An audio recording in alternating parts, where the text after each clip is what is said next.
Hello, and welcome to Nubians on the Nile. My name is Jackie, and today we'll be taking a dive into the spiritual world of a culture that interacted with one of the most infamous civilizations. We will see how the Nubians built their own powerful religious identity along the Nile with a little influence. Now, most people have heard of the Egyptians, unless you've been living under a pyramid, a rock, but you probably haven't heard of a deity like Osiris.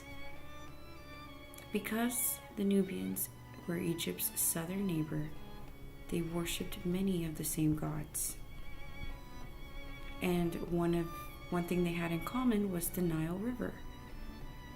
This was a major lifeline for both Egypt and Nubia, and this river just happens to be divided into 6 major cataracts, which are basically defined regions along the river.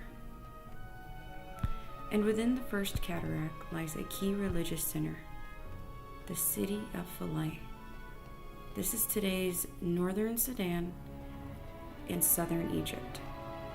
This area reflects cultural importance, being home to many notable temple complexes. Originally built by the Egyptians, over time, it was the Nubian rulers who maintained, funded, and celebrated these sacred sites. The Nubians would often host annual festivals, reassuring the temple's preservation. They would continuously embrace and reshape the Egyptian gods into something of their own. In Egypt mythology, Osiris was killed, dismembered by his brother, who was driven by jealousy. And their sister, also Osiris's wife, Isis, who she now has a whole temple for in the city of Philae, she managed to reassemble his body, and he was brought back into life. And now he is known as the god of the underworld. Osiris was the god that was also affiliated with resurrection, fertility, and agricultural renewal. While he ruled the underworld, he was also a symbolization of rebirth. Nubians believed death wasn't the end, but a continuation of the soul's journey. Osiris was a shared deity between the two civilizations, and you will find that he is honored in Philae in that temple of Isis. There's an interesting ritual that involves the offering of milk. Milk symbolizes life and power, and the Nubians believed that this would aid in Osiris's rebirth.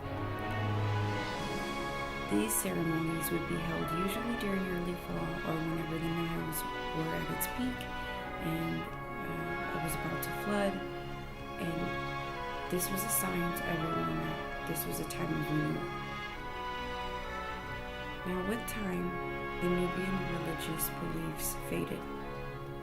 As the arrival of Christianity came about, funding for the temples declined, priests lost their significance, and worship centers and worshiping came to a stop. Philae, however, continued for almost 500 years, and this was after the Roman conquest. But eventually, Christianity was completely embraced, and the gods were let go along the way. So when you think of Nubia, I hope you see a civilization that, although was influenced by Egyptians, the gods were embraced and honored and respected by the Nubians. The Nubians were the ones who cared for them and truly adopted them in order to enhance their agricultural systems and their way of life. Nubians stood on their own, creating a powerful legacy. They preserved their beliefs for as long as they could, despite the new religion of Christianity being brought onto them by the Romans. These Nubians were not so quick to agree with this new religion, and they remained loyal for as long as they could to their core. This emphasizes the persistent, willful nature of the Nubian culture. Thank you for listening to Nubians on the Nile. Until next time.